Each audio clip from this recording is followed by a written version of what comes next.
Karens are infamous for being annoying and thinking they're above the law. But what happens when Karens pick the wrong battle and try to fight police officers? He verbally abused me. You verbally abused me as soon as I got here. Here are 4 examples of this happening, starting with the case of Brandy McGowan. On the 30th of March 2022, police were called on Brandy after she was seen threatening people with a brick in a Florida Walmart. At some point, she decided the brick wasn't good enough and stole a pocket knife to wield instead. When an officer arrived, he found Brandy holding the knife. The cop was armed with his service weapon, but Brandy refused to drop hers. Drop the knife now! Drop it. Drop the knife. Drop the knife. Did you hear that? They killed her family? She's gotta be high on some kind of drugs, right? And also she's grabbing a knife. What does she think she is? Like an assassin from Assassin's Creed? I think you're out in the open, ma'am. You might want to take some cover. Drop it now!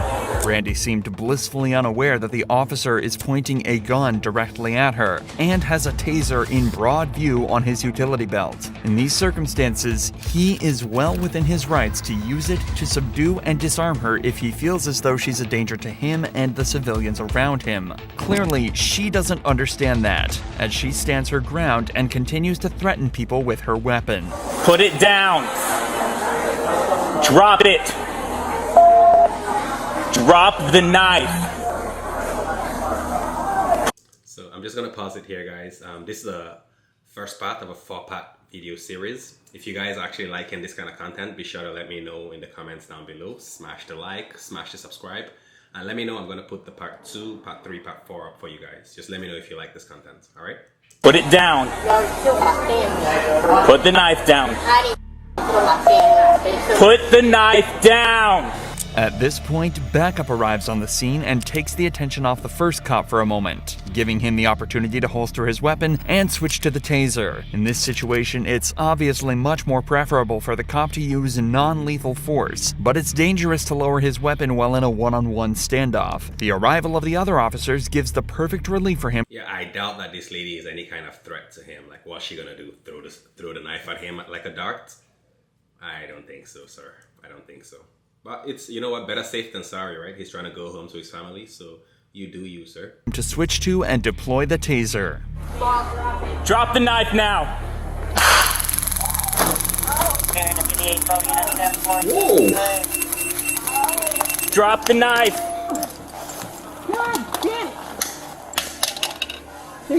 Yo, did you guys know that like whenever someone gets tasers, rumor has it that they actually soil themselves?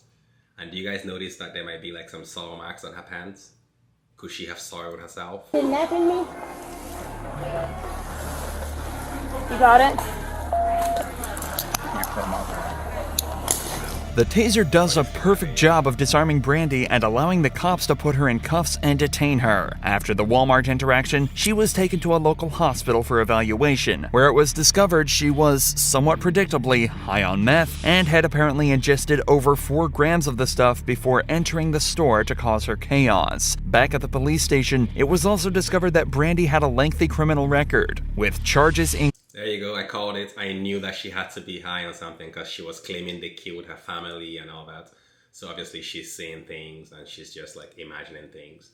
I just want to take a second here to give those officers like a round of applause because that could have ended way worse for that lady, but instead they were able to subdue her without it being fatal. So you just have to give them a round of applause, guys. Including burglary, kidnapping, and battery. For this incident, she was hit with another charge of aggravated assault with a deadly weapon, carrying a sentence of up to 5 years in prison and a $5,000 fine. If this doesn't convince you not to take drugs, nothing will. Yeah, don't do drugs, guys, okay? Drugs are bad, okay, kids? Now, as your counselor, I'm here to tell you about drugs and alcohol and why they're bad, okay? Okay, drugs are bad, okay?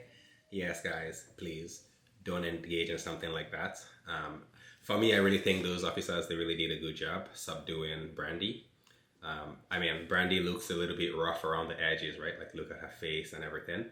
I mean, I'm not one to pass judgments on anyone. I don't know what kind of upbringing she would have had to lead her down this path of destruction. However, I do sympathize with her. I really do hope that she finds peace and she's able to be rehabilitated into society again. I really do wish her the best. And again, just congratulate those officers on a job well done. And nobody was hurt on that day. I think a lot of times the police get a lot of flack for the work that they do. But I think it's not easy to deal with all sorts of characters from all walks of life. And every day they're putting themselves in harm's way, and we just take it for granted at times. Me, myself as well, whenever I get stopped for a parking ticket or like driving too fast, I tend to get upset at them, forgetting that actually these are like heroes, unsung heroes. And so once again, a round of applause for the police officers here. If you guys like this video, be sure to smash the like, smash the subscribe. Just fill the comments in. We want the part 2, and I'll definitely be letting you guys in on the part 2 of this. Is gonna be freaking epic, y'all. Until next time, peace.